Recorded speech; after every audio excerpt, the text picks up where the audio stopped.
आज जो है हम चैप्टर नंबर 6 ग्रेविटेशन के एमसीक्यू सोल्व करते हैं, उसके बाद न्यूमेरिकल्स। तो सबसे पहला जो एमसीक्यूज है, the motion of a falling ball towards earth due to. तो ड्यू टू होता है ग्रेविटेशनल फोर्स, यानी इसका बी इज करेक्ट। उसके बाद सेकंड एमसीक्यू है, the Newton law of gravitational hold between every two object on. तो अर्थ पे, मून पे या जुपिटर पे तो यूनिवर्स का है, ठीक है। तो न्यूटन का जो ग्रेविटेशन लॉ है बेसिकली यूनिवर्सल लॉ है, तो यूनिवर्स पे होल्ड करता है। उसके बाद है न्यूमेरिकल्स वैल्यू ऑफ जी। तो न्यूमेरिकल्स वैल्यू ऑफ जी क्या होती है, 6.6 10 पावर -11, यानी इसका ए ऑप्शन इज करेक्ट। उसके बाद एमसीक्यू नंबर जो है 4 है, gravitational field of earth is directed towards earth, ठीक है, टुवर्ड्स अर्थ की तरफ होता है, option A is correct. MCQ number 5 है, dash was the first scientist to give the concept of gravitation. तो फिर न्यूटन था, इसका ऑप्शन बी इज करेक्ट। उसके बाद एमसीक्यू नंबर जो है 6 है, according to Newton's law of universal gravitation force is directly proportional to mass होता है, इन्वर्सली प्रोपोर्शनल टू रेडियस, दोनों होता है, ठीक है। इसका ऑप्शन डी इज करेक्ट, यानी बोथ ए एंड बी। उसके बाद एमसीक्यू नंबर जो है 7 है, 7 एमसीक्यू है, ग्रेविटेशनल फोर्स इज ऑलवेज। तो ये जनरेशन कर लेना, ग्रेविटेशनल फोर्स जो है हमेशा अट्रैक्टिव फोर्स है, ठीक है। ये जो कूलम्स लॉ होता है वो अट्रैक्टिव भी होता है, रिपल्सिव भी होता है, तो बहुत होता है कूलम्स लॉ के लिए, लेकिन ग्रेविटेशन भी ना है। एमसीक्यू नंबर 8 है, numericals value of G remain constant everywhere, ठीक है। तो एवरीवेयर जो यूनिवर्स के अंदर ग्रेविटेशनल वैल्यू की जो होती है वो कांस्टेंट होती है, तो जी बड़ा होता है, ठीक है, वो जी स्मॉल नहीं, जी बड़ा, यानी ग्रेविटेशनल कांस्टेंट, ठीक है। इसका option B is correct. MCQ number 9 है, gravitational force dash of a medium between object. तो अगर मीडियम इन फोर्सेस के दरमियान हो जाए तो क्या ग्रेविटेशनल फोर्स पे कुछ इम्पैक्ट पड़ेगा, तो इंडिपेंडेंट होती है, ठीक है, मीडियम पे डिपेंड नहीं करती, option B is correct. MCQ number 10 है, नियर अर्थ सरफेस। तो नियर अर्थ सरफेस पे जो ग्रेविटी ऑन एवरेज जो रखी जाती है वो कितनी रखी जाती है, 10 मीटर पर सेकेंड स्क्वायर या 9.8, जिसको राउंड ऑफ करते हैं, ठीक है। अच्छा, उसके बाद एमसीक्यू नंबर जो है 11, Newton law of gravitational is constitute with the law of dash motion, ठीक है। तो इसका option C is correct, third law होता है। एमसीक्यू नंबर 12 है, spring balance is use to measure. तो स्प्रिंग बैलेंस मैयर क्या करता है, बेसिकली वेट मैयर करता है, option B is correct. MCQ number जो है 13 है, your weight is mayor on earth will be dash on moon, ठीक है। जो कह रहा है कि आपका जो अर्थ आप पे जो आपका जो वेट है वो अर्थ पे के कंपेयर जो है मून पे क्या हो जाता है, डिक्रीज हो जाता है, ऑप्शन बी इज करेक्ट। ऐसे 14 है, मास ऑफ अर्थ। तो मास ऑफ अर्थ होता है 6 10 पावर प्लस 24 होता है, ठीक है, बी ऑप्शन इज करेक्ट। ऐसे के बाद जो है 15 है, dash is a natural satellite. तो नेचुरल सेटेलाइट कौन सी होती है, मून होता है, ठीक है, ये जनरेशन कर लेना। उसके बाद एमसीक्यू के अंदर जो है 16 है, communication satellite complete it 1 revolution around earth. तो 24 आवर्स में होता है, ठीक है, ये जनरेशन का लेना, option D is correct. As well 17 the velocity of a satellite is dash of its mass. तो मास पे वेलोसिटी सैटेलाइट की डिपेंड नहीं करती, तो option A is correct. Number जो है 18 है, dash are use to put satellite into. तो सैटेलाइट को ऑर्बिट के अंदर पुट किस तरह से किया जाता है, रॉकेट के थ्रू, option C is correct. Next question 19 है, क्रिटिकल वेलोसिटी। जो क्रिटिकल वेलोसिटी होती है अंडर रेडिकल जी आर होता है, ठीक है, ऑप्शन सी इज करेक्ट, ठीक है। न्यूमेरिकल सॉल्व करते हैं। तो फर्स्ट न्यूमेरिकल से determine the gravitational force of attraction between Urwa and Ayesha standing at the distance of 50 metre apart. The mass of Urwa is 60 kg and that the Ayesha is 70 kg, ठीक है। तो कह रहा है कि दो गर्ल है, दो आयशा और उर्वा दोनों एक दूसरे के करीब करीब खड़ी है, और उसके दरमियान जो डिस्टेंस है वो कितना है, 50 मीटर। तो इनके दरमियान हमें क्या कर मालूम करनी है, ग्रेविटेशनल फोर्स। तो सबसे पहले मिसाल के तौर पे हम जो है ग्रेविटेशनल फोर्स के अंदर होते हैं मास 1 मास 2, हम कह लेते हैं कि मास 1 जो है आयशा का मास है वो कितना होता है, 70 kg रखते हैं। और उसके बाद कह रहा है कि जो मास ऑफ उर्वा कह लेते हैं वो 60 kg मिला हुआ है, ठीक है। और हम दोनों के दरमियान जो डिस्टेंस है वो कितना मिला हुआ है, 50 मीटर।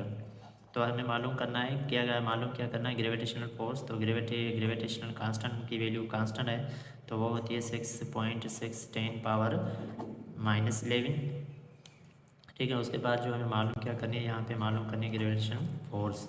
फार्मूला कौन सा लगेगा, न्यूटन का ग्रेविटेशन लॉ वाला फार्मूला।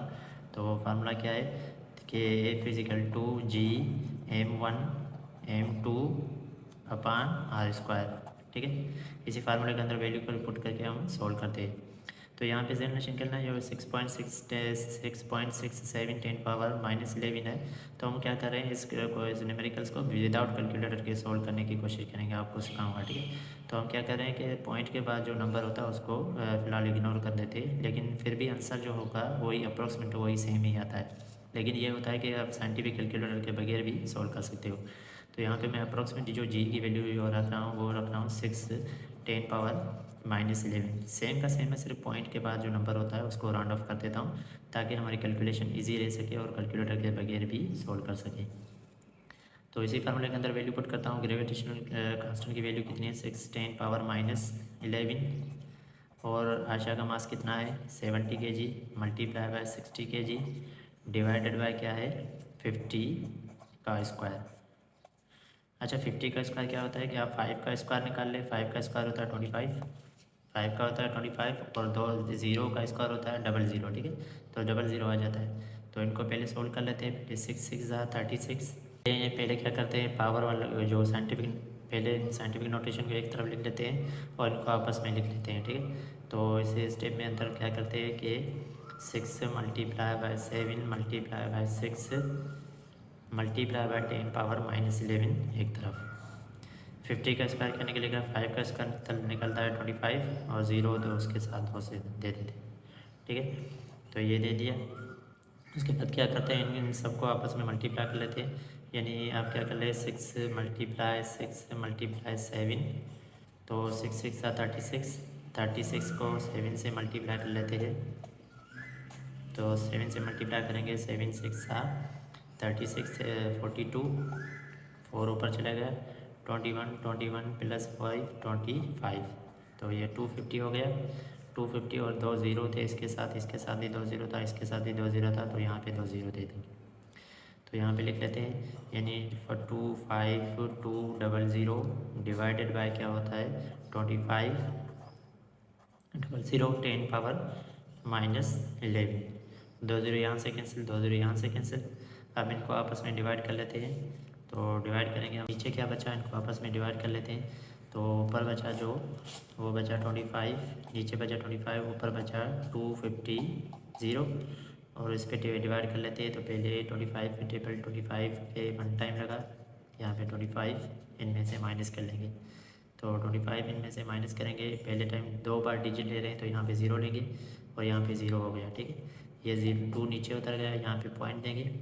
उसके बाद जो है यहाँ पे क्या कर लेंगे, यहाँ पे 0 1 दे देंगे। उसके बाद यहाँ पे 2 का टेबल नहीं लग रहा, फिर भी दूसरा 0 देंगे तो 8 टाइम लग रहा है, ठीक है। तो इसी वैल्यू का हमारा जवाब आ गया 10.8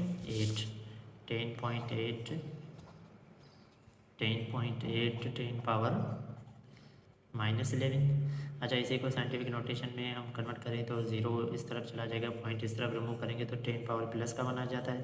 तो आ जाएगा 0.108 10⁻+1 और 10⁻11 सेम का सेम। तो -1 में से प्लस का 1 जाएगा तो बदल कर बाकी कितना बचा 1.08 -10 हो जाएगा। तो यहाँ पे 10⁻−10 न्यूटन को। तो ये थी डेटा में से कुछ डेटा में से रिक्वायर फार्मूला और सॉल्यूशन। ये आ गई हमारी result 440 Newton eight the surface of earth, find the mass of, ठीक है, फाइंड हर मास। तो हमें मास मालूम करना है। सबसे पहले जो वेट ऑफ रानी किसका हमें कितना मिला हुआ है 450 न्यूटन, और हमें पता है सरफेस के बारे में कह रहा है अर्थ का। तो अर्थ की सरफेस पे जो ग्रेविटी की वैल्यू होती है 9.8, जिसको अप्रोक्सीमेट आप राउंड ऑफ करके 10 भी रख सकते हो मीटर पर सेकेंड स्क्वायर। और हमें मालूम क्या करना है मास मालूम करना है, ठीक है। उसके बाद फार्मूला कौन सा लगेगा W = mg। तो यहाँ तो मास मालूम करना है, रीअरेंज कर लेंगे m = तो हो जाएगा W/g। इसी फार्मूले के अंदर वैल्यू पुट करके हम सॉल्यूशन सॉल्व करते हैं। तो m = तो वाइट कितना मिला हुआ है 450 डिवाइडेड बाय 10, 0 0 से कैंसिल, बाकी मास हमारे पास कितना बच गया, रानी का मास कितना हो गया 45 kg। तो इस तरह से हम न्यूटन को केजी में कन्वर्ट कर सकते हो। जेनरेशन करना न्यूटन को केजी में कन्वर्ट कर लिया, आप कर सकते हो न्यूटन को केजी में, केजी को न्यूटन में कन्वर्ट कर सकते हो, ठीक है। तो हमारी रिज़ल्ट आ गई। तो रिज़ल्ट कितनी आ गई m = 455 kg। तो ये आ गई हमारे पास रिज़ल्ट। रिव्यू कर लेते। ये था क्वेश्चन के बाद डेटा के बाद हमारी ये सॉल्यूशन और ये हमारी आ गई रिजल्ट। रिव्यू कर लेते हैं इसको। क्वेश्चन नंबर जो है 3 सोल्व करते हैं। The weight of Navera is 700 newton on the earth surface, what will be the Navera weight at the surface of moon. तो हमें क्या करना है कि नवेरा का अर्थ पे जो वेट कितना है वो वेट मिला हुआ है 700 न्यूटन, और कह रहा है कि जो सरफेस ऑफ अर्थ पे जो होती है हमें ग्रेविटी कितनी होती है वो होती है 9.8 रख लें, जिसको आप राउंड ऑफ करके कितना रख सकते हो 10 भी रख सकते हो मीटर पर सेकंड स्क्वायर। तो हमें पता है कि वेट ऑफ मून जो होती है वो होती है 1.6, जिसको राउंड ऑफ करके आप कितना रख सकते हो 2 मीटर पर सेकेंड भी रख सकते हो। ठीक है, तो ये किस लिए रख रहे हैं ताकि हम कैलकुलेटर से यूज़ ना करें और अप्रोक्सीमेट हमारा आंसर वही आता है। और हमारा रुकायर क्या है, रुकायर कह रहा है कि वेट एट मून WM का मतलब वेट एट मून हमें रुकायर है मालूम करना है। फार्मूला कौन सा लगेगा, तो हमें पता है तो WM यानी weight of moon is equal to mg। ठीक है, ये फार्मूला लगेगा। तो यहाँ पे वेट मालूम करना है, ग्रेविटी एट मून जो है हमें मालूम है लेकिन मास नहीं है मालूम, नवेरा का मास कितना है, वो वैल्यू जो हमें मिली हुई है नवेरा का वेट मिला हुआ है। तो वही प्रीवियस क्वेश्चन की तरह इस न्यूटन को पहले वेट में कन्वर्ट करते हैं। तो वेट में कन्वर्ट करने का फार्मूला क्या है कि m is equal to W यानी W at earth divided by gravity at earth, इसको डिवाइड कर लेते हैं। तो नवेरा का जो वेट था अर्थ पे कितना था 700 न्यूटन और ग्रेविटी कितनी है 10, इसको से डिवाइड कर लेंगे तो नवेरे का मास कितना आ जाता है 70 kg। अब 70 kg आ गया, इसी फार्मूले के अंदर वैल्यू पुट करते हैं क्योंकि मास अर्थ पे और मून पे सेम ही रहता है इसलिए इसमें पुट करते हैं और सॉल्यूशन करते हैं। ठीक है, weight at moon is equal to mass of Navera कितना है 70 kg। ठीक है, मल्टीप्लाई कर लेते हैं, चलो 1.6 कर लेते हैं, ये भी ईजी हो जाता है। पॉइंट को यहाँ से रिमूव करोगे तो यहाँ पे आ जाएगा 1 और पॉइंट के बाद कितना डिजिट है 1, तो इधर 0 आ जाएगा। ठीक है, तो वे क्या है ये हमारा 70 मल्टीप्लाई बाय 60 डिवाइडेड बाय 10, 0 0 से यहाँ से कैंसिल, बाकी 7 को 16 से मल्टीप्लाई करोगे, 7 को 16 से मल्टीप्लाई करोगे तो कितना आएगा 7 6 42, 2 यहाँ पे 4 ऊपर 7 1 7 7 प्लस 4 कितना हुआ 11, तो कितना हुआ weight at moon is equal to 112 newton. ठीक है, तो रिजल्ट लिख लेते हैं weight at moon is equal to 112 newton. ठीक है, तो ये आ गया। तो रिव्यू कर लेते हैं, ये था डेटा में से सॉल्यूशन के बाद ये हमारी आ गई रिजल्ट। तो कंपेयर कर सकते हो जो वेट एट अर्थ कितना था 700 न्यूटन, और हमारा जो है कि कितना रिड्यूस हो गया ये देख सकते हो क्योंकि ग्रेविटी कम है तो वेट भी कम हो जाता है। Calculate the speed a planet has a mass 4 time of Earth and radius 2 time of Earth. If value of g on the surface of Earth is 10 meter per second square, calculate the acceleration gravity on other planet. यहाँ पे कह रहा है कि एक planet है जिसका मास जो है अर्थ के कंपैरिजन में जो है 4 टाइम है। ठीक है, अर्थ के मास के कंपैरिजन में 4 टाइम है और रेडियस जो है के मुकाबले में 4 गुना ज़्यादा है। ठीक है, मास ऑफ अर्थ, और उसका रेडियस जो है अर्थ के मुकाबले में 2 गुना ज़्यादा है। तो बताओ कि उस प्लेनेट पे ग्रेविटी कितनी होगी, इसको डैश से ज़ाहिर कर लेते हैं, उस प्लेनेट पे ग्रेविटी कितनी होगी। तो फार्मूला कौन सा लगेगा, हमें पता है फार्मूला ग्रेविटी वाला है G is equal to G constant m upon r square वाला लगेगा। इसी फार्मूले की वैल्यू पुट करके हम जो है उस प्लेनेट की ग्रेविटी मालूम करना चाहते हैं। ठीक है, तो यहाँ पे पुट कर लेते हैं जी कांस्टेंट जो है वो फिलहाल सेम का सेम रखते हैं। मास ऑफ अर्थ जो है ग्रेविटी के मुकाबले में हमारे अर्थ के मुकाबले में उसका 4 गुना है, डिवाइडेड बाय रेडियस उसका जो है 2 गुना है हमारी अर्थ के कंपैरिजन में। स्क्वायर कर लेते हैं तो यहाँ पे जो है जी सेम का सेम रहेगा, 4 जे सेम का सेम, एम ई सेम का सेम, और 2 का स्क्वायर जो हो जाएगा 4, तो यह आ गया आर स्क्वायर सेम का सेम, 2 4 4 सा कैंसिल, तो हमारे पास जी डैश जो आया है वो आया है कितना आया है जी एम ई अपान जी डैश कितना है G M E upon R E, तो ये वही फार्मूला है जो हमने पहले फार्मूला मालूम किया था, लेकिन यही कहने का मतलब वही फार्मूला आया, यानी एंड में यही फार्मूला रिजल्ट आई। तो इसका कहने का मतलब जो है, जो उस प्लेनेट का जिसका मास जो है ज़मीन के मुकाबले में 4 गुना और रेडियस ज़मीन के मुकाबले 2 गुना, तो उसकी ग्रेविटी और ज़मीन की ग्रेविटी दोनों सेम रहेगी, इक्वल, यानी ग्रेविटी ऑफ अर्थ। तो रिजल्ट हमारी क्या आई, g dash equal to gravity of earth. तो रिजल्ट आ गई हमारे पास। रिव्यू कर लेते हैं। ये था क्वेश्चन, डेटा के बाद सॉल्यूशन के बाद हमारी ये रिजल्ट। नंबर 5 सॉल्व करते हैं। The calculate the speed of a satellite of orbit the earth at altitude of 400 kilometre above the earth of surface.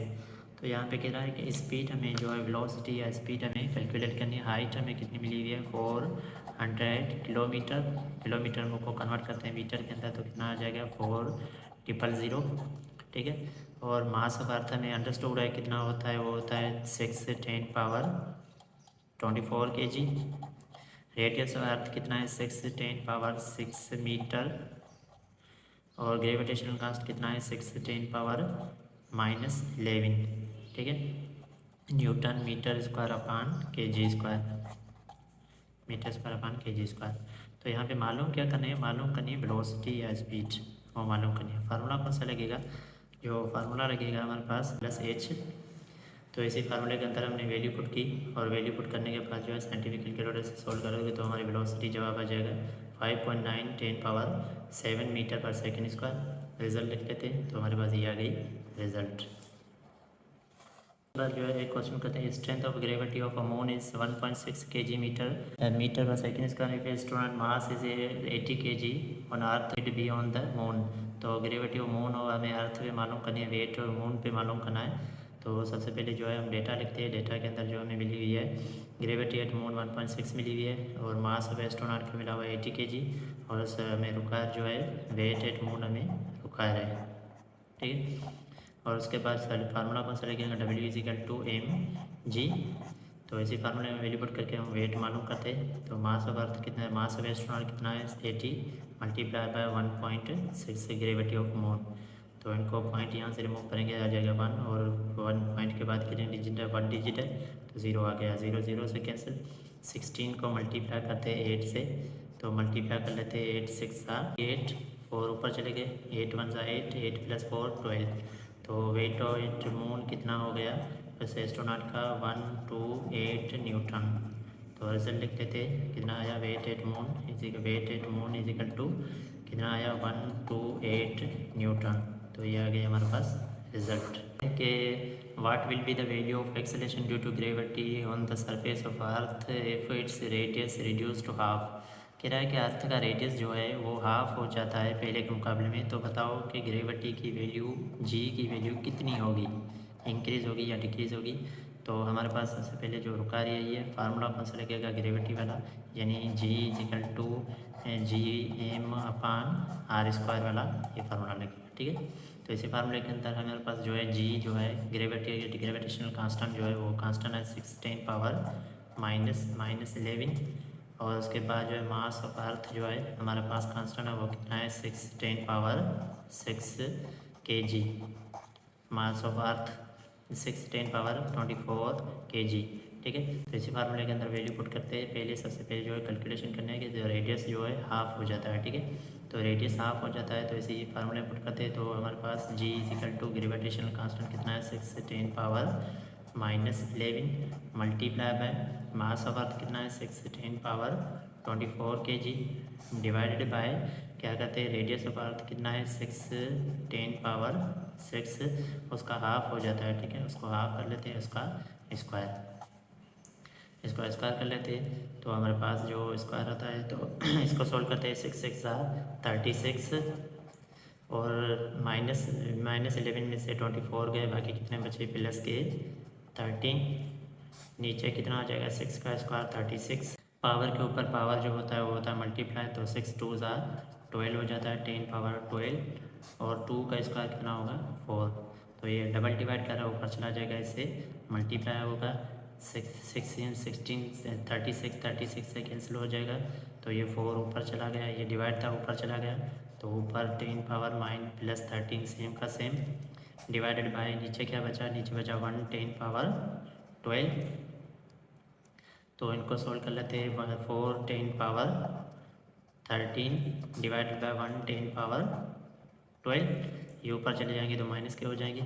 तो 10 plus 13 multiply by 10 power minus 12। Minus 10 12 में से कितने जाएंगे, बाकी बचा 10 पावर 1 बचा।